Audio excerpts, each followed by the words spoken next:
Merci de prendre le rendez-vous du dossier du dimanche que nous ouvrons avec ce message d'espoir de la conférence nationale. La nuit s'est dissipée, l'aube nouvelle rayonne, nous avons vaincu la fatalité. Déclaration du professeur Albert Thévo-Aigret, rapporteur général de la conférence des forces vives de la nation de février 90, qui a posé les fondements d'un état de droit avec pour pilier essentiel la séparation des pouvoirs, le fonctionnement harmonieux des institutions de la République et de la justice, la garantie des libertés fondamentales, liberté syndicale, liberté de presse, l'esprit de consensus autour des grands sujets qui engagent le destin de la nation, le rejet de la dictature, etc. Que reste-t-il donc de l'espoir de l'hôtel Alejo 25 ans après? Les acquis démocratiques de la conférence nationale ont-ils résisté à l'épreuve du temps? Pour y répondre, nous avons invité sur ce plateau des gens que vous connaissez bien, que j'aurais peut-être du mal à présenter. Maître Robert Dossou, ancien président, j'allais dire, de la Cour constitutionnelle, ancien ministre, mais il est connu parce qu'il était le président du comité d'organisation de la conférence nationale. Pascal Todino, syndicaliste, secrétaire général de la CGTB, il a pris une part active aux travaux de la conférence nationale en tant que représentant des travailleurs au titre du ministère du Plan de l'époque. Et puis Pascal Gandao, actuellement directeur adjoint de cabinet du président de la République. Il était délégué de la conférence au titre de représentant de l'association de développement de Zanyanado. Je voudrais, avant qu'on démarre ce débat, dire que les téléspectateurs pourront poser leurs questions par SMS au 90 19 89 89, je reprends, 90 19 89 89. Merci, chers invités, d'avoir répondu à notre invitation. Nous allons démarrer ce débat en collant un peu à l'actualité. Et l'actualité aujourd'hui, c'est ce que nous a dit le président du COSLEPI il y a quelques jours, c'est-à-dire que le 4 mars prochain, les documents électoraux seront officiellement remis. Nous savons que l'EPI elle-même est disponible depuis le 25 février, selon toujours le président du COSLEPI, que les candidatures pour les législatives sont déjà déposées à la Sénat. Voilà donc l'actualité. Et on peut dire que le ciel est maintenant un peu clair pour les prochaines consultations, mais je m'adresse à Gandao Pascal tout d'abord, parce qu'on a un peu le sentiment que nous allons à ces consultations un peu en marche forcée. Et là, je voudrais citer le chef de l'État dans son discours à la nation. Il disait: la non-organisation de toutes les élections est lourde de préjudice pour notre pays. Ainsi, le conseil d'administration du Millennium Challenge Corporation en a fait une condition pour la signature du deuxième compact. La question, était-on obligé d'attendre par partenaire au développement, M. Gandao Pascal? Non, pas du tout. On n'est pas contraint. Nous allons aux élections parce que nous en avons décidé ainsi, il y a quelques années, quand nous avons adopté la constitution du Bénin. Il n'y a pas de retard en ce qui concerne les élections législatives. Elles sont à date. Et les partenaires au développement, à mon avis... Et les communales et les municipales? Non, vous avez parlé des législatives, je crois. En ce qui concerne les élections locales, on ne parlera pas de contraintes non plus. Nous avons accepté des règles. Nous les avons adoptées. Et nous allons dans la mesure de ce que l'ensemble de la classe politique, l'ensemble des acteurs, l'ensemble des institutions, ce qui est possible, nous le faisons. Mais les maires auraient dû être remplacés il y a déjà quelques années. Chacun demeure convaincu de la nécessité que les élections se tiennent dans les normes, dans la période qui est convenue. Il peut y avoir des situations non prévues.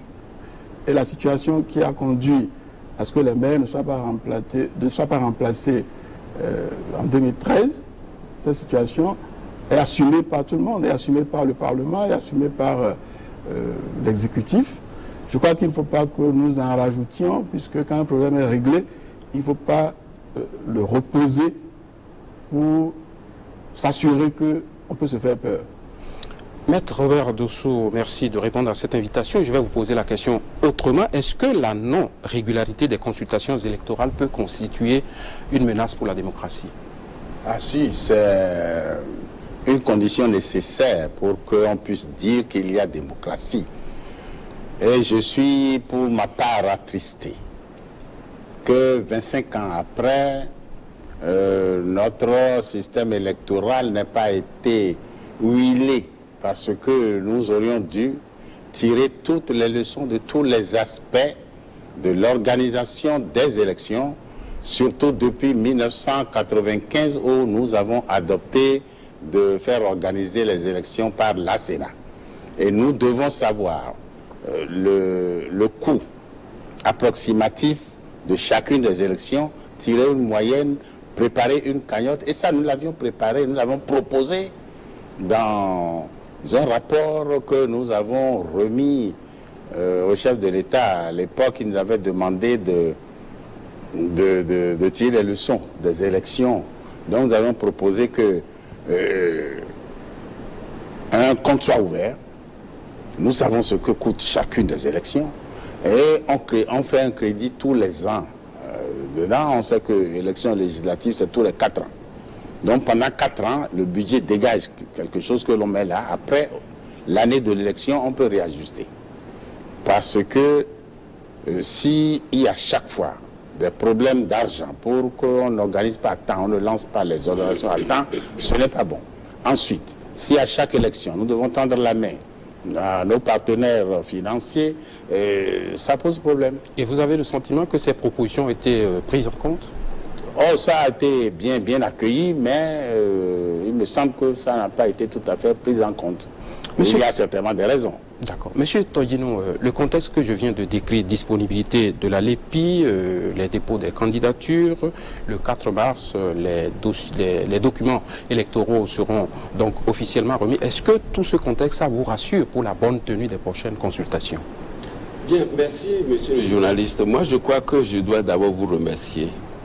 Vous remercier de m'inviter à un débat avec les vrais jouisseurs du renouveau démocratique. Qu'est-ce que vous avez voulu dire? Laissez-moi finir. Monsieur Robert Dossou, quand vous interveniez, je me suis fait... nous allons utiliser des termes courtois pour ça. Moi, je suis parce que quand vous dites jouisseur... Je suis très courtois dans mon intervention. Allez-y. Et je n'ai cité personne. Oui, mais vous dites les jouisseurs. Mais moi-même, j'en jouis. Très bien. Monsieur le journaliste, donc vous en êtes un. Si je n'en jouis pas, je ne serais pas ici aujourd'hui. Parfait. On a compris votre idée. J'ai dit les vrais jouisseurs. D'accord. Alors, en quoi ça vous gêne, monsieur Mara? Non, ça ne nous gêne pas. Alors, mais moi, je ne sais pas pourquoi vous... Allez-y, c'est bon. Et puis, tout le monde m'a assommé automatiquement. Non. Y compris vous-même, journaliste. Allez-y. Non, attention, si vous m'invitez, laissez-moi dire ce que... Exprimez la question que vous m'avez posée. Parfait. Laissez-moi répondre. Répondez à la question. Donc, j'ai dit les vrais jouisseurs. Très bien. Alors, les vrais jouisseurs, si nous n'en parlons pas, nous ne pouvons pas parler des élections. Très bien. Parce que nous avons vu la situation dans notre pays, n'est-ce pas? Et puisque vous me posez la question de savoir, est-ce que vous êtes rassuré? Est-ce que les contextes aujourd'hui vous rassurent? Me rassurent. Je dirais non. Pourquoi? Je dirais non parce que c'est à marche forcée, vous l'avez utilisé le terme tout à l'heure, monsieur le journaliste. À marche forcée. Vous avez dit, non, les partenaires nous obligent. Oui, les partenaires nous ont forcés. Nous ont véritablement forcés. Apportez les preuves de ce que vous dites. Mais écoutez, le Danemark est où aujourd'hui? Le Danemark est parti. Des gens ont réduit leur ambassade ici. La Suisse est où aujourd'hui? Non, on peut citer plein. Les États-Unis ont dit, oui, nous allons renouveler le compact, mais à la seule condition que 1, 2, 3, 4. Ce n'est pas moi qui ai dit ça. C'est venu de la bouche de notre président, le président de la République. Pourquoi ne voulez-vous pas qu'on répète ça? Qu'est-ce qui ne vous rassure pas davantage? Mais, jusqu'aux élections là, ça ne me rassure pas. Vous avez vu comment ça s'est éparpillé, la liste, même qu'on est en train de publier? Vous ne voyez pas? Bon, alors, monsieur le journaliste, lorsque je parle des jouisseurs, et vous m'avez rapidement pris là, Je dis, les vrais, c'est nous, mais les vrais, ils sont à ma droite et à ma gauche. Voilà. La réaction de Pascal Gandao avant qu'on Je souhaite simplement que nous fassions un débat sérieux, qu'on parle de choses sérieuses, qu'on parle de la démocratie, qu'on parle des problèmes du Bénin, qu'on ne parle pas de Pascal, ni de Robert, ni de Pascal. Je ne suis pas un jouisseur. Il dit qu'il est un jouisseur, je prends acte. Ce qu'il met dedans, je ne le sais pas. Moi, je vis comme un homme normal, ordinaire. Je fais mon travail, je gagne ce que je dois gagner. Je suis un citoyen consciencieux. Mais on ne va pas discuter de ça. Ce que je voudrais dire, c'est que nous travaillons pour que le Bénin soit un pays indépendant, souverain. Je ne pense pas qu'il soit de l'intérêt de qui que ce soit de faire valoir que nous sommes à la botte, à la solde des étrangers, que nous organisons les élections parce que les étrangers le veulent, ce qui n'est pas du tout vrai. Parce que si on devait aller dans les démonstrations, je suis sûr que M. Tadjou ne pourrait pas apporter la preuve. On va ramener la balle à terre. J'ajoute aussi que ce qui s'est passé les derniers mois n'était pas lié à un problème de financement des élections. Pas du tout. L'exécutif a fait toute sa part. C'est vrai, le président a attiré l'attention une fois sur le coût des élections. Mais tout le monde parle de ça. Mais il n'y a pas eu un moment où les élections ont manqué de financement.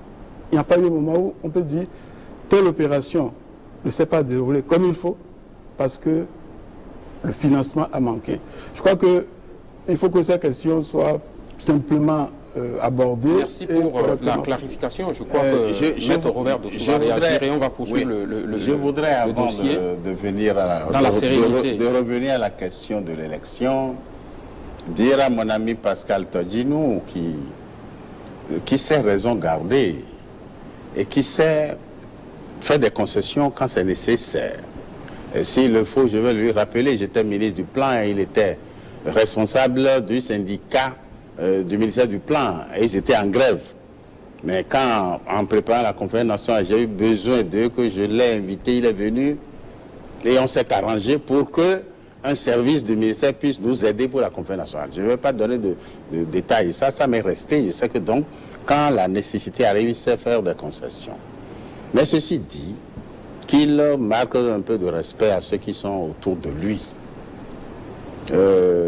Jouisseur, je ne sais pas ce qu'il met dedans, mais les gens nous écoutent. Si ce mec dit les vrais jouisseurs, moi je ne suis pas jouisseur, moi je suis jouisseur un peu, c'est pas bon. Ça crée une ambiance qui n'est pas bonne du tout et je souhaiterais que chacun de nous trois évite des propos de ce genre dans le courant de ce débat. Ceci dit, nous sommes tous jouisseurs des résultats de la conférence nationale en termes de droit.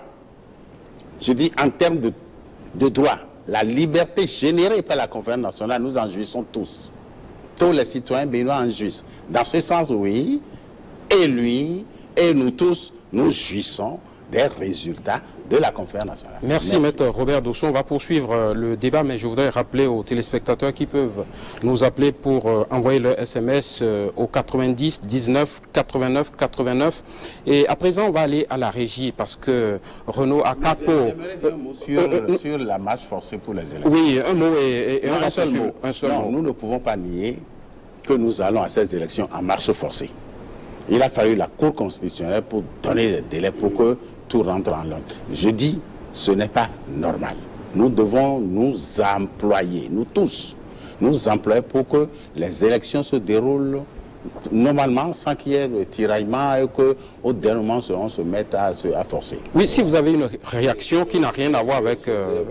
oui. Monsieur le journaliste, oui. Je suis seul contre deux. Personne n'est contre non. Monsieur Mala, je sais de quoi je parle parce que vous faites partie de ceux qui ont couvert la conférence nationale, les travaux de la conférence nationale. Je me rappelle. Donc, ne me compte. Ça dit que, vous voyez, quand l'autre a demandé maintenant avec force, vous lui avez accordé une troisième fois l'intervention. Donc, à partir de cet instant, monsieur le journaliste, je continue de dire que nous avons tous joui des résultats de la conférence nationale. Et tout le monde est d'accord. Deuxième chose, non, mais écoutez. Deuxième chose. Mais écoutez, parmi les jouisseurs, Vous avez déjà dit ça. C'est bien. Sénateur Mara, moi je risque de vous dire que vous ne m'avez pas invité pour... Je vous ai invité et vous allez rester. Et je sais de quoi je parle. Je sais de quoi je parle. Ce n'est pas une question de respect. Et on n'a pas de leçon à me donner sur ce plateau. J'ai un certain âge et je sais quel mot placer, à quel endroit, à quel moment. Donc moi, je n'ai pas de leçon à recevoir de quelqu'un. Merci. Donc à partir de cet instant, M. Mara, je dis et je répète, nous avons tous joui, mais il y a des gens qui ont joui de façon considérable. Ne faisons pas de combat de sémantique, nous allons poursuivre le débat et je voudrais donc nous inviter à aller à la régie parce que Renaud Akakpo a recueilli les impressions de quelques participants à la conférence nationale et pas des moindres, Albert Tevoe-Guillet et Séverin Adjouvi. Nous allons donc à la régie avant de revenir sur le plateau. Souvenez-vous qu'il y avait déjà un signe important qui a obligé à mobiliser toutes les forces vives pour réfléchir sur notre pays. On ne payait plus les salaires. 25 ans après, on paye encore les salaires. C'est un grand changement. Donc il y a eu un progrès quelque part. Nous sommes dans un multipartisme. Il y en a même trop. Nous sommes dans un régime démocratique. Plus ou moins. C'est plus ou moins parce que de temps en temps, nous dérapons de tous côtés. Nous devons reconnaître que la conférence nationale a réglé un certain nombre de problèmes. Le multipartisme intégral était la solution quand on quitte un parti unique, qui était le parti marxiste. Je crois qu'aujourd'hui, on peut dire que ça a été une réussite pour ça. Mais est-ce que c'est la solution? Nous devons encore réétudier pour voir si nous ne devons pas revenir à 2 ou 3 partis politiques pour essayer d'être un peu comme au Nigeria, comme aux États-Unis, comme en France, où il y a l'alternance. Il y a l'alternance entre 3 ou 4 partis politiques.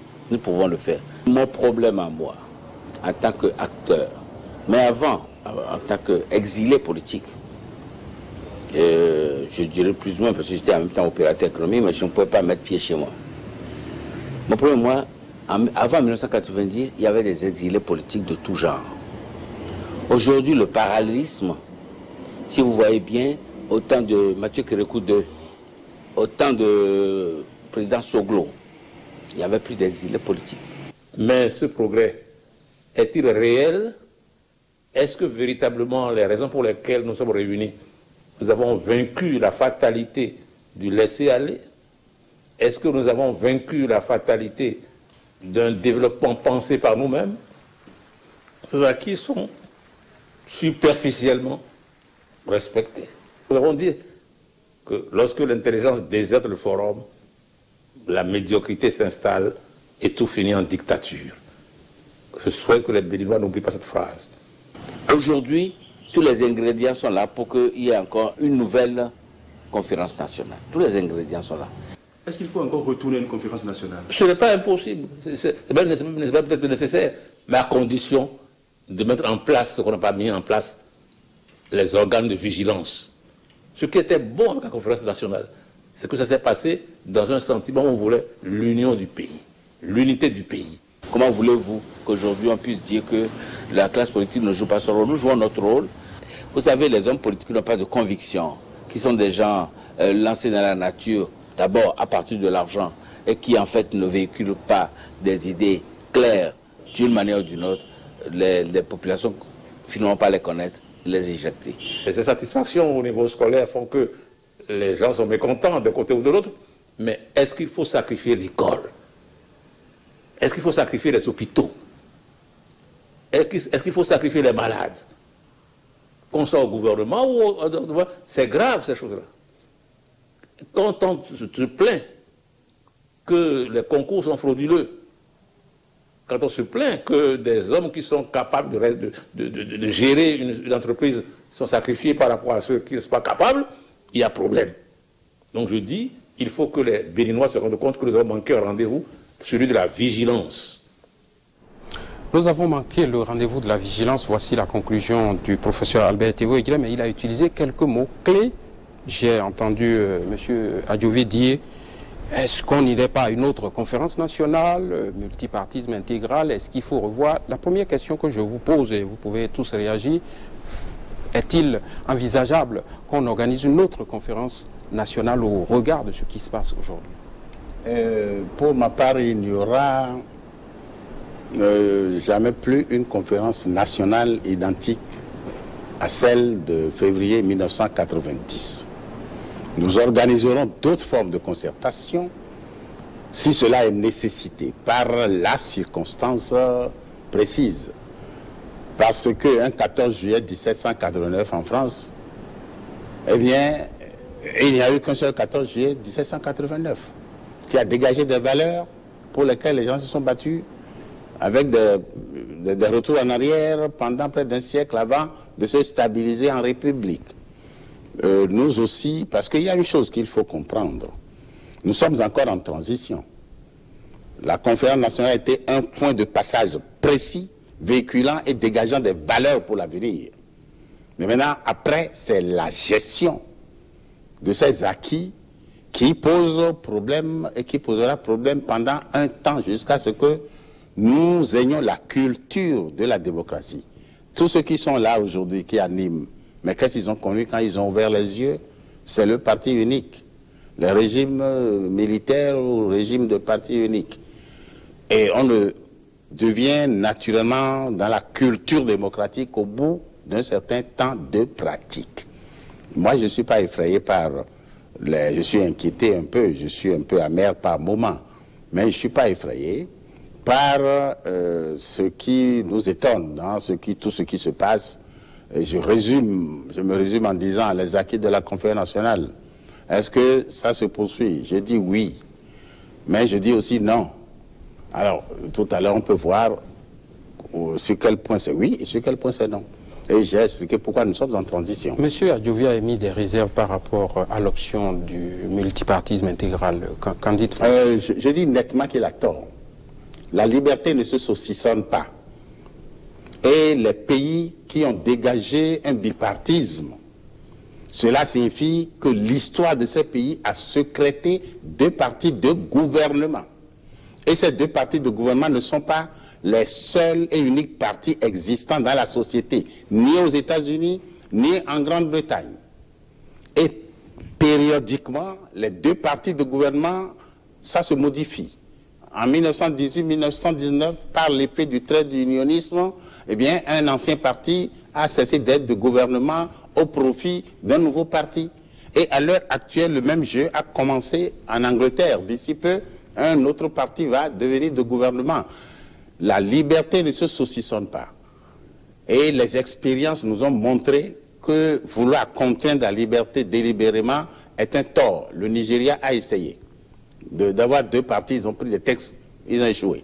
Le Sénégal, le Léopold Sédar Senghor, a essayé d'imposer trois partis, ça n'a pas marché. Alors, je crois que sur ce terrain-là, vous pourrez organiser un autre débat avec Adjovi ou d'autres qui pensent la même chose, qu'on en discute et je montrerai des exemples historiques à l'appui qu'on ne peut pas saucissonner la liberté. La liberté de participation des citoyens passe par l'organisation des citoyens comme il entend.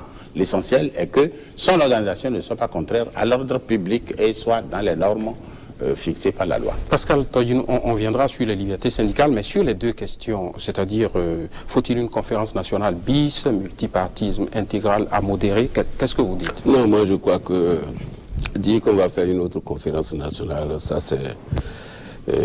on perdra le temps, les moyens. Ce que nous avons déjà là, oui. Si on le gère correctement, c'est déjà bien. Parce que nous avons vu la période transitoire, nous avons vu la période du président Soglo, nous avons vu les deux mandats du président Kérékou, et nous avons vu ce qui se passe aujourd'hui. Si les gens sont arrivés jusqu'à dire il faut une nouvelle conférence, c'est pour cause. Quand on sera là, on va développer ça. Parce que moi, je ne trouve pas la nécessité d'une autre conférence. À la limite, on peut faire une conférence économique en appui à la conférence politique qui a eu lieu en février 1990 pour retracer les grandes lignes de développement de notre pays. Au lieu que quelqu'un vient sans un parti politique, il devient chef de l'État et il se fout pas mal des autres. Donc, on peut avoir une certaine orientation, une grande orientation pour dire, bon, maintenant, notre pays, pour être développé, voici le plan que nous donnons. Mais une conférence politique bis, on va répéter la même chose. Vous êtes du même avis? Je veux dire ceci. Est-ce qu'il faut une conférence nationale, une nouvelle conférence nationale aujourd'hui? Je dis non. Non, parce que c'est aujourd'hui. Parce que nous sommes en train de mettre en œuvre ce que nous avons retenu en 90. Nous devons en tirer toutes les leçons, toutes les conséquences, toutes les conclusions. Les institutions fonctionnent et nous avançons tant bien que mal. Cela signifie qu'aujourd'hui, il n'y a pas de blocage tel que nous devrions nous retrouver pour décider de faire comme une insurrection en réalité constitutionnelle. Mais est-ce qu'il y aura une conférence nationale dans 100 ans, dans 1000 ans? Je ne peux pas dire non, parce que je ne sais pas ce qui va se passer dans quelques années. Je ne sais pas comment les hommes seront. Parce qu'en réalité, ce que nous avons décidé en 90, c'est mis en œuvre par des hommes. Et si les hommes sont mauvais, tout va se retourner. S'il y a blocage, s'il n'y a plus à manger, s'il n'y a plus de liberté, et si on ne veut pas de coup d'État militaire, il faudrait bien que les gens s'asseyent et qu'ils décident de comment sortir du blocage. Mais ça, ce n'est pas aujourd'hui, à mon avis. Aujourd'hui, nous devons dialoguer. Nous avons des points de vue qui ne sont pas les mêmes sur certaines questions. Nous devons être capables de trouver des formules qui nous amènent à avancer. Au sujet du multipartisme,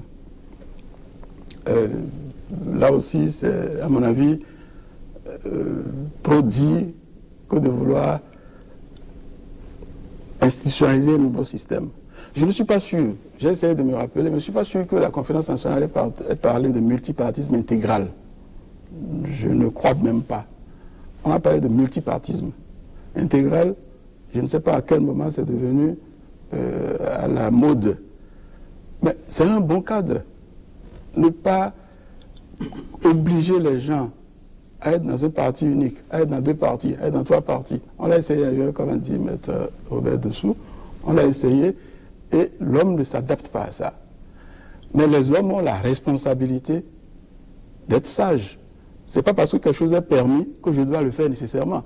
Ce n'est pas parce que je peux créer un parti que je dois créer un parti. Ce n'est pas parce qu'on peut créer un parti à tout moment que dans un village, il faut créer un parti, dans un quartier, dans un arrondissement, ainsi de suite. Donc c'est à nous, c'est à l'homme de changer. Je veux insister vraiment sur la question de la responsabilité de l'homme. La conférence ne pouvait rien faire d'autre que ce qu'elle a fait. Mais les hommes doivent être capables de s'adapter aux besoins de la société à chaque moment, aux besoins du pays à chaque moment. L'un des éléments essentiels de la conférence nationale, c'était l'esprit de consensus aussi, et on ne peut pas parler de consensus national sans évoquer la grande question qui interpelle aujourd'hui beaucoup de responsables politiques, la révision ou non de la Constitution, qui est un enjeu majeur. Est-ce que, au regard de tout ce qui se passe aujourd'hui des congrès de partis, certains évoquent la question, vous pensez qu'il faut... Est-ce que c'est une priorité de réviser la Constitution? Je commence cette fois-ci par Pascal Gandao. Non, c'est une priorité toujours d'être en phase avec les nécessités de l'économie, les nécessités de la société. Il n'y a pas de problème tabou, à mon avis. C'est quoi les nécessités de l'économie qui pourraient donc exiger qu'on révise la Constitution? L'économie va avec les finances. Nous devons avoir les moyens d'avoir le maximum de ressources, aussi bien en interne qu'en externe, qu'à l'extérieur. L'économie va avec la lutte contre la corruption. Nous devons donner tous les moyens. Il y a déjà des mécanismes. Mais tout ce qui est constitutionnalisé est toujours plus sûr. Nous devons donner ces moyens-là. J'estime que rien ne doit être tabou. Et ce qui est à l'ordre du jour, ce qui est la priorité de la nation, doit être retenu par les responsables de la nation et par les citoyens. Ce n'est pas, moi je ne peux pas dire, aujourd'hui ce qui est important, c'est de réviser. Mais je peux dire, rien ne devrait empêcher la révision d'une constitution, puisque la constitution elle-même prévoit les mécanismes de sa révision. Cela étant, excusez-moi, hein, cela étant, je vais revenir sur un aspect, et je suis content que Maître M. Robert soit là, je vais parler sous son contrôle. Souvent, je suis mal à l'aise quand on donne à la conférence nationale des vertus qui dépassent ce que les participants, en tout cas ce que moi j'avais comme sentiment. C'est quoi ces vertus? Mais que la conférence nationale est à l'origine et doit être à la fin de tout. Qu'on dise par exemple qu'on ne peut pas réviser la Constitution dans telle ou telle situation parce que la conférence nationale n'a pas imaginé ça. Non, la conférence nationale ne pouvait pas tout imaginer.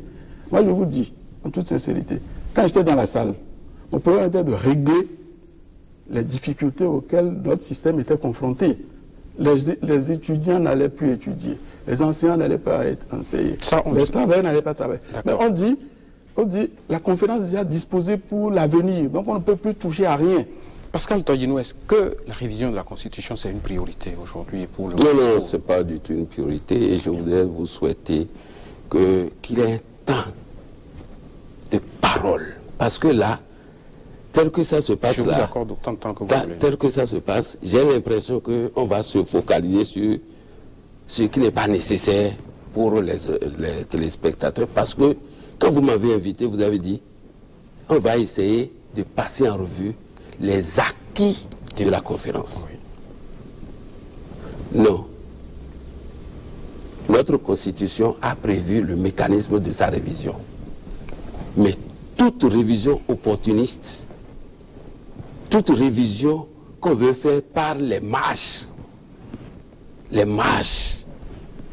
dans toutes les communes, dans tous les villages, quartiers de ville, cette révision-là, elle n'est pas du tout opportune aujourd'hui. Personne ne peut me convaincre du contraire. Monsieur le journaliste, la révision de la Constitution telle qu'on veut la faire là, ou même à un congrès, on donne des instructions fermes pour que les nouveaux députés révisent la Constitution. Celle-là, elle n'est pas bonne. Elle est totalement opportuniste. Et il faut la combattre jusqu'au bout. Vous savez, monsieur le journaliste, nous, travailleurs, nous sommes des gardiens du temple. Vous avez constaté que tout ce que vous avez montré jusqu'à présent, est-ce que vous avez vu un seul travailleur parler? Même vous, les journalistes, vous-même, est-ce qu'on vous a permis de parler? Monsieur le journaliste, pourtant, nous avons parlé. À la sortie, vous m'avez interviewé, monsieur Célestin Mara. Vous m'avez interviewé. C'est sorti là. Les travailleurs là, eux, ils sont toujours à l'arrière-garde. Ça dit, on les met toujours derrière. Et c'est les politiciens qui sont, vous voyez, c'est toujours les politiciens. Vous avez vu, ils sont là. Oui, je suis ceci, je suis cela. Nous allons réviser la... Non, la révision de la Constitution, monsieur le journaliste, ça là, c'est interdit jusqu'au 6 avril 2016. Parce que les marches d'aujourd'hui ne sont pas des marches sans contenu. Et je ne veux pas qu'on amène le pays là. Vous savez, s'il y a eu conférence nationale, ce n'est pas du fait des politiciens. S'il y a une conférence nationale, non, ce n'est pas du fait des politiciens. quand on en sera là, moi je vais parler. Parce qu'on est en train de passer à côté des acquis de la conférence nationale. Je sais que vous pensez aux libertés syndicales, on en parlera. Et je voudrais avoir quand même l'avis du constitutionnaliste sur la question de la révision ou non de la Constitution. On reviendra sur la liberté syndicale. Avant d'aborder la question de la révision, je voudrais faire deux préalables explicatifs. Un préalable explicatif plutôt, un préalable de mise au point. Je me considère comme travailleur. Je suis travailleur et malgré mon âge, je crois que je suis le plus âgé de ce plateau. Je ne crois pas que quelqu'un me le dispute.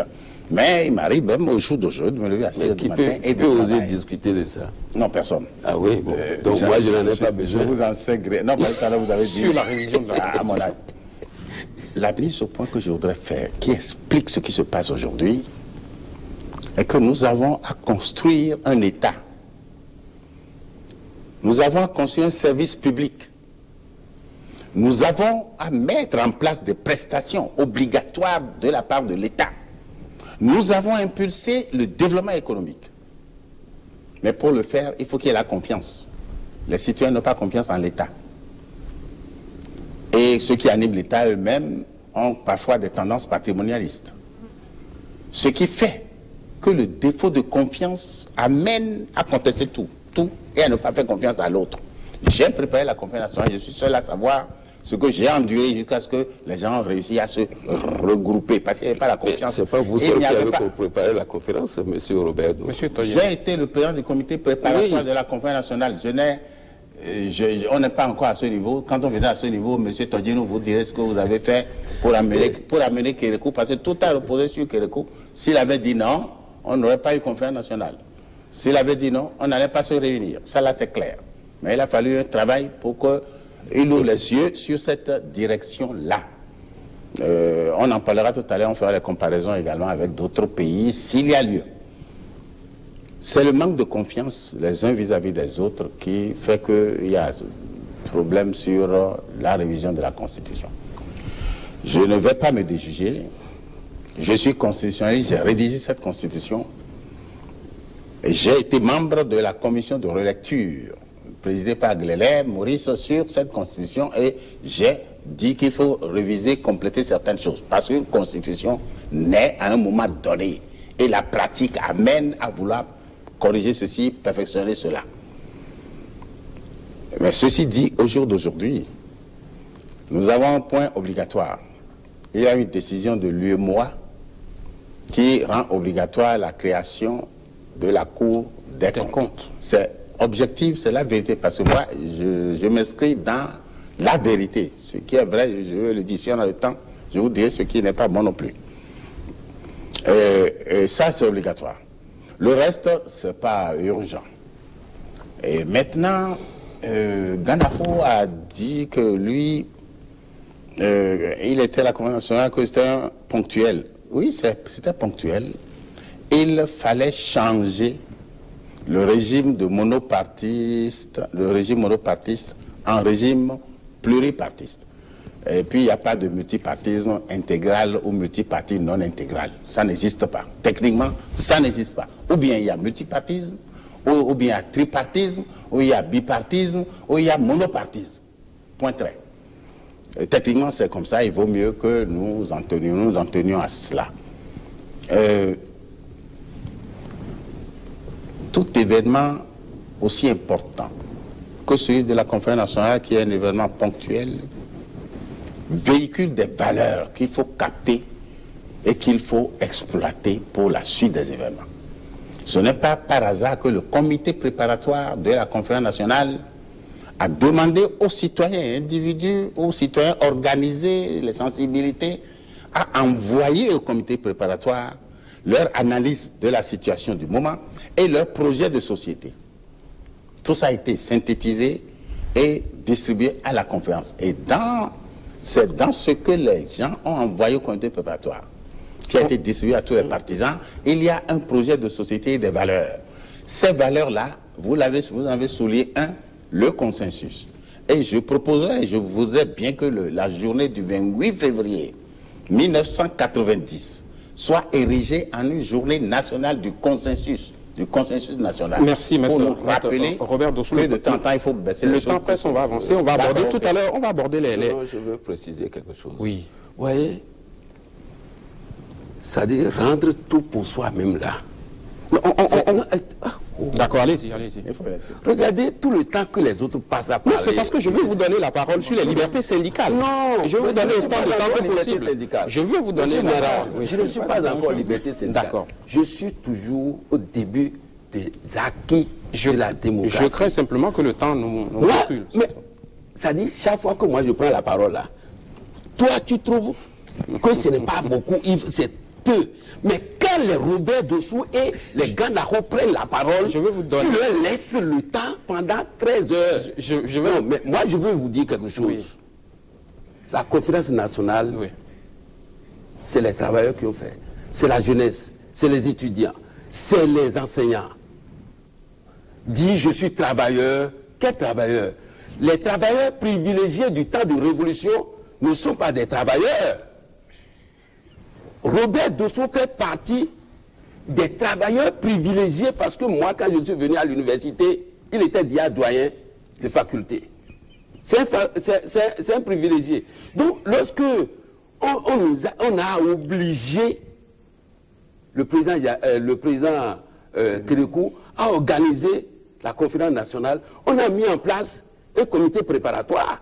Il n'en est que le président. Mais chaque fois dit, j'ai organisé là, c'est un peu, je ne veux pas ajouter le mot là pour le blesser parce que, après tout, il a été mon ministre. Donc moi, je voudrais que, M. Célestin Mara, que vous puissiez partager la parole, le temps d'antenne. Et je vous donne justement le temps d'antenne par rapport aux libertés syndicales. Quel est votre regard sur les libertés syndicales? Mais pourquoi vous me limitez aux simples libertés syndicales? Aux libertés fondamentales. Monsieur Mara, j'ai connu la révolution. J'ai été à la conférence nationale avec vous.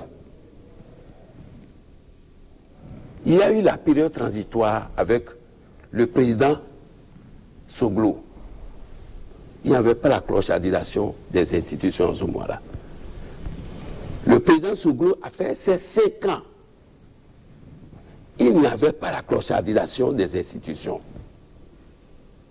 Qu'est-ce que c'est la clochardisation Mais des institutions? mélanger toutes les institutions. Ils savent ce que je suis en train de dire. Ils savent ce que je suis en train de dire. Mais les téléspectateurs ne comprennent peut-être Oui, ils le savent. Ils savent qu'aujourd'hui, là... Bon, je vais aller période par période. Donc, je dis, le président Kérékou est arrivé.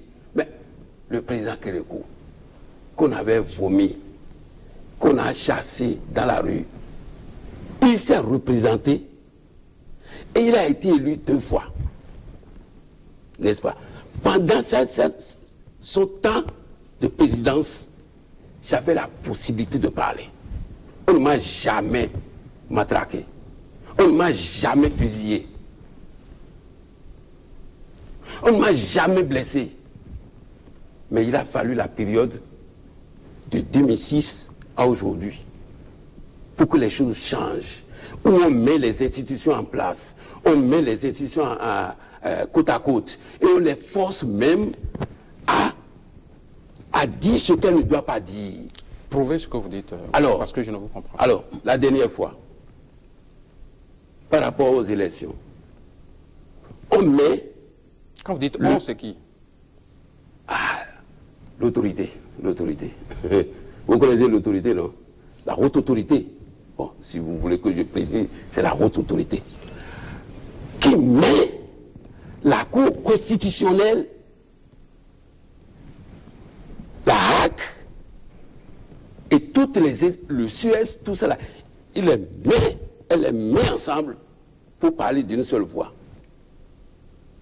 Mais qui va contrôler qui en ce moment-là? Donc, cela amène à dire, mais écoute, oh, monsieur Gandao, nous sommes ensemble, hein.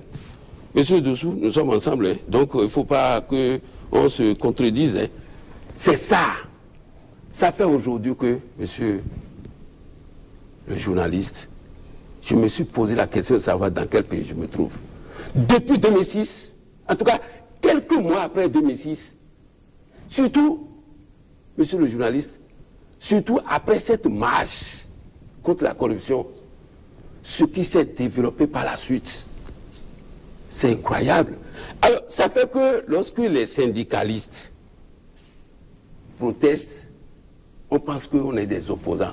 Encore que moi, écoutez, moi, je vous dis la vérité, hein, dans le pays, je ne sais pas s'il y a effectivement de partis d'opposition. Puisque quand les gens sont dans le gouvernement, ils sont chauds pour le président Yahi. Dès qu'on les déconnecte de ce biberon-là, ils deviennent des opposants.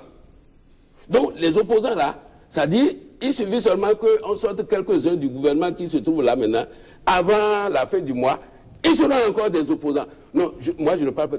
Par contre, nous on n'est ni opposants, ni de la mouvance, mais on est gardiens du temple. Et c'est pour ça que nous avons souvent dit, ce qui se passe là, c'est mauvais. Et on veut marcher, elle dit,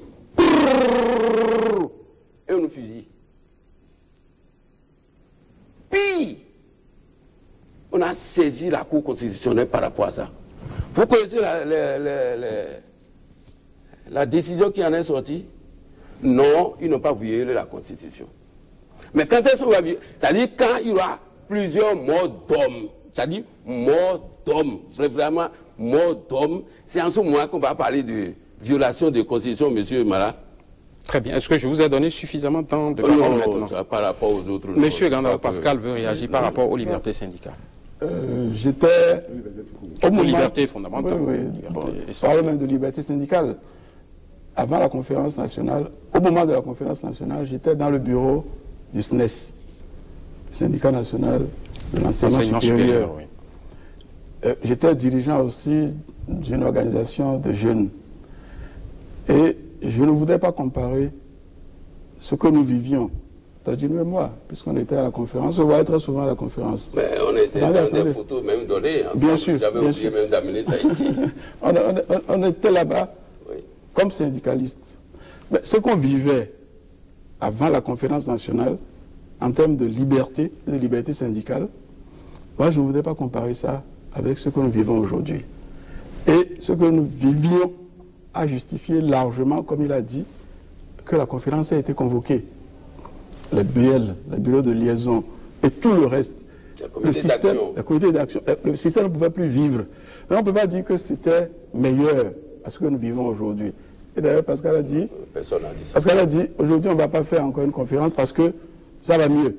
Alors, je voudrais qu'on soit dans cette disposition-là. Tout ne va pas pour le mieux aujourd'hui.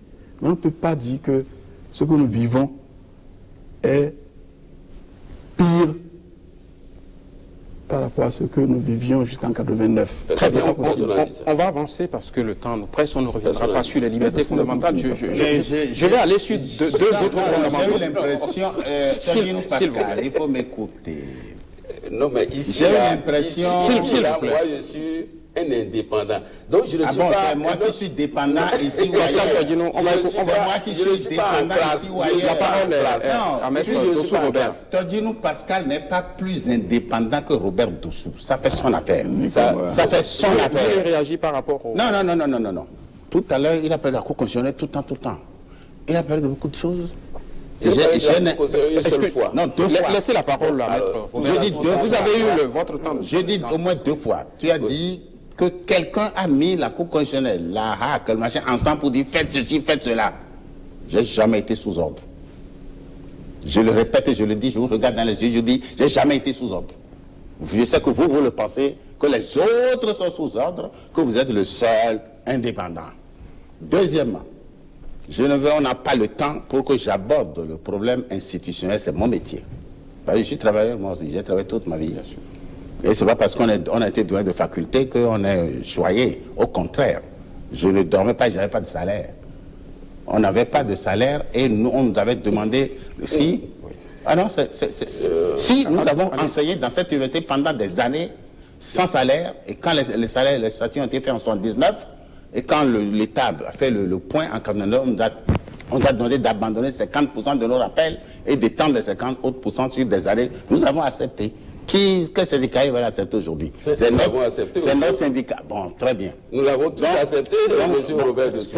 Non, vous n'étiez pas à l'université à l'époque. Avançons. À l'époque, vous n'étiez pas à l'université. Nous avons enseigné, j'ai donné par semaine, parfois jusqu'à 30 heures de cours. Ça, je le dis. J'étais un grand instituteur. C'est une transition que vous venez de faire par rapport au fonctionnement des institutions. Je voudrais qu'on aborde cette question. Le fonctionnement des institutions, nous avons... Non, il s'agit parce que j'ai déjà lu quelque chose quelque part et j'ai souri. Parce que les institutions constitutionnelles de la République ont créé une conférence de concertation de ces institutions.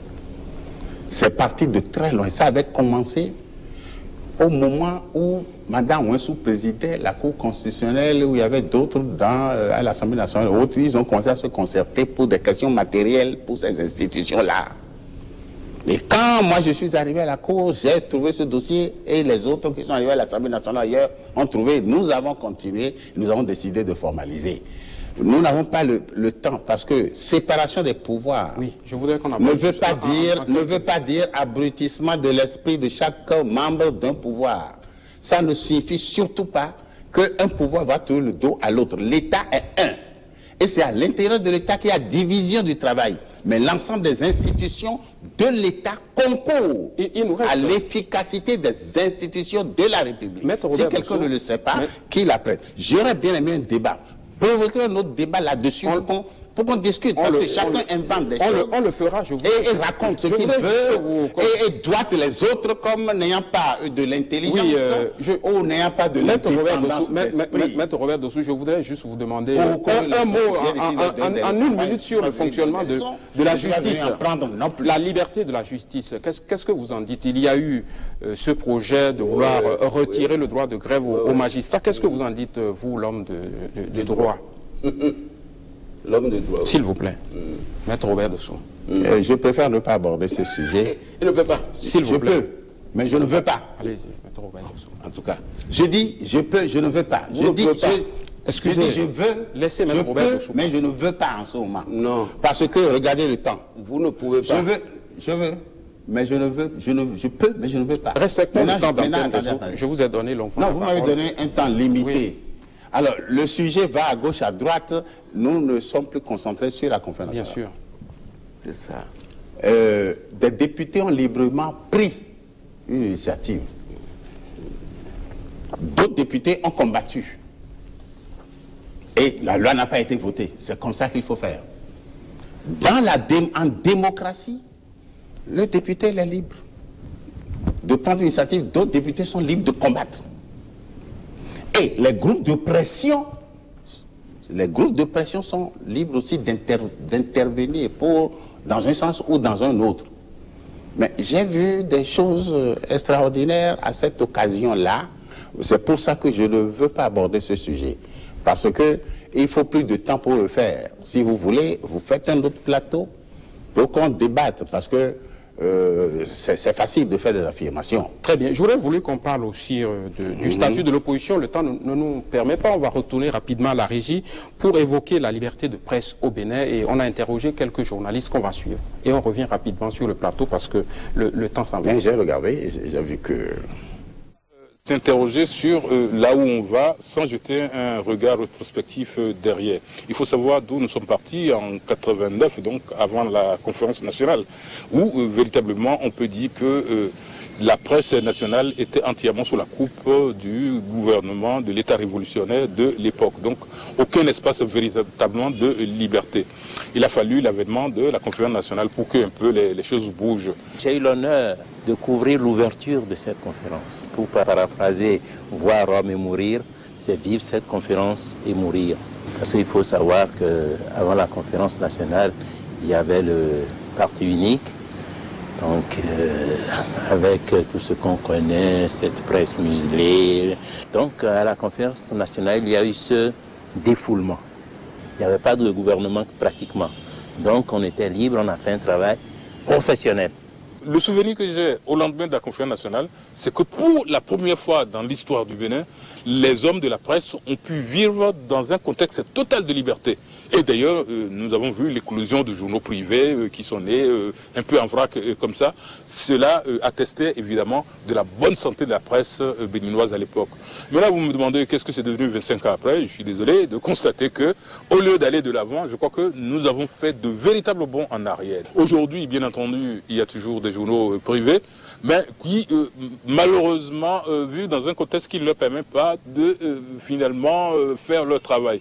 Ne parlons plus de la presse de l'État, c'est-à-dire la radio et en particulier la télévision, qui demeure sous la coupe de l'État avec des journalistes qui sont véritablement muselés.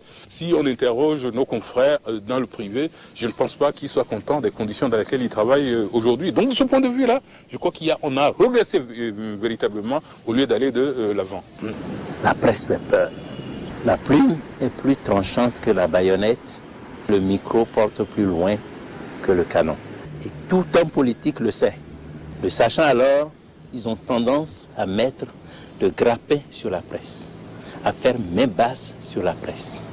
Donc de 90 à ce jour, nous avons perdu de notre liberté. Voilà donc les réactions de nos confrères à la suite de ce que viennent de dire les journalistes. J'aimerais, juste en une minute avant de donner la parole à mes invités sur quelques questions qui ont été envoyées par les téléspectateurs, donner disons quelques informations sur le rapport de l'ONG Reporters sans frontières sur la liberté de presse. Nous étions 21e sur 139 pays en 2002, premier même en Afrique, 23e en 2006, 53e en 2007, 72e en 2009, 75e en 2014 et puis 84e en 2015. Est-ce que ce n'est pas inquiétant, monsieur le DAC? Bien entendu, c'est inquiétant, c'est extrêmement inquiétant. Et cela interpelle avant tout les professionnels de l'information, les journalistes. Cela interpelle aussi les acteurs de la société, les acteurs de la politique, tous ceux qui veulent utiliser la presse pour faire des raccourcis, pour obtenir des choses auxquelles ils n'ont pas droit. Je crois que personne ne peut être fier de regresser de cette manière-là. Il ne suffit pas d'avoir 50 quotidiens pour dire qu'on a la liberté de la presse. Il faut véritablement que les organisations professionnelles, que les rédactions, les publications, mais également la société civile, que tout le monde aide l'État aussi naturellement, aide à ce que la presse soit comme nous avons souhaité qu'elle soit, que ce ne soit pas un moyen de vivre simplement parce qu'il y a des problèmes d'emploi, que ce ne soit pas un moyen de vivre au-dessus des autres parce qu'on peut prendre l'argent chez X et chez Y. À ce propos, il y a un nouveau code qui est déjà, je pense, voté au niveau de l'Assemblée, qui attend certainement d'être promulgué. Les téléspectateurs ont posé pas mal de questions. Je voudrais vous poser quelques-unes parce qu'on ne pourra pas toutes y répondre. Pascal Toyino, à tout le monde, hein, la question concerne tout le monde. Que préconisez-vous, messieurs les invités, pour juguler le phénomène de la corruption? Voilà, la question s'adresse à tout le monde, à commencer par M. Pascal Toyounou. Qu'est-ce qu'on doit faire aujourd'hui pour combattre la corruption? Ça doit commencer par l'euro. D'accord. Tout à fait. L'euro, le vrai euro là-bas. C'est-à-dire? Ah, monsieur le journaliste, je parle à un Béninois de haut niveau. Je dis, ça dit, si... Regardez, monsieur le journaliste, au début du mandat du président Yahi, vous rentrez dans n'importe quel bureau, c'est la peur. Mais il a fallu une certaine marge pour que cela s'asseye. Oui. Donc moi je crois que lorsque vous êtes papa et vous dites il n'y a pas de l'argent pour donner le petit déjeuner à l'enfant, mais à côté là, vous le voyez, moi, je m'en vais m'asseoir pour prendre 3 bouteilles de bière. Il y a quelque chose qui ne va pas. Donc, pour montrer qu'il faut juguler la corruption, il faut commencer par exemple. Or, l'exemple là, ça n'existe pas. Et je sais de quoi je parle. La question des marchés publics, C'est une question très, très, très importante. Et je sais que certains parmi nous ici diront le contraire. Maître Robert Dossou, il y a une question qui s'adresse directement à vous. Un téléspectateur veut savoir, a dit plutôt que les élections, je le cite, les élections sont restées dans l'impasse à cause de la décision de la Cour constitutionnelle, à savoir sans l'EPI, pas d'élection. Qu'en pensez-vous? C'est une question d'un téléspectateur. Ce que j'en pense, la Cour constitutionnelle s'est expliquée. On ne va pas mettre 20 ans pour faire une LEPI. La LEPI avait commencé depuis 1998. Les bailleurs de fonds ont financé. On avait commencé. Et puis, à chaque élection, on votait pour dire, bon, on va faire exception, on va faire exception. Il faut qu'à un moment donné, la Cour constitutionnelle dise qu'on arrête. Mais maintenant, pourquoi cette LEPI, depuis 2011, traîne? C'est notre mauvaise foi. Je ne veux pas trop parler non plus, parce que je suis très informé d'un certain nombre de choses. La Cour constitutionnelle a pris ses responsabilités, comme elle vient de la reprendre pour les élections prochaines, en disant, ça suffit, la liste doit être terminée et les élections législatives auront lieu à telle date, les communales auront lieu à telle date. La Cour constitutionnelle est chargée de réguler le fonctionnement des institutions. Et la Cour a fait son devoir. Et je dis ici que c'était à refaire. Je referai la même chose. Merci beaucoup. Maintenant, le détail, je ne veux pas. Merci infiniment. Je suis prêt à en débattre si vous me donnez le temps. Il y aura un autre débat consacré. Je suis prêt à en débattre. Nous sommes pratiquement arrivés au thème de l'émission. Parce qu'il est facile que, pendant que quelqu'un est à la cour, que lui ne veut pas faire du toc-toc de répondre, qu'on raconte des mensonges sur lui. Merci. Je suis dégagé, je suis citoyen, et quand ça me plaira, je suis prêt à tout débattre. Merci, maître. Je voudrais qu'on fasse un dernier tour de table parce qu'on nous signale que nous sommes... Après, je reviendrai à la corruption. À la fin de l'émission, je voudrais qu'on fasse un dernier tour de table. On est justement à quelques mois des prochaines consultations. Que dites-vous aux citoyens, aux acteurs politiques pour des élections apaisées, Gandao Pascal? Je leur dis de rester dans l'esprit de la conférence, qui est l'esprit du citoyen, de rester dans l'esprit de la construction de l'État, d'un État où il y a le dialogue, où il y a la tolérance. Nous ne pouvons pas avancer si nous continuons de vouloir faire les élections ailleurs que sur le terrain.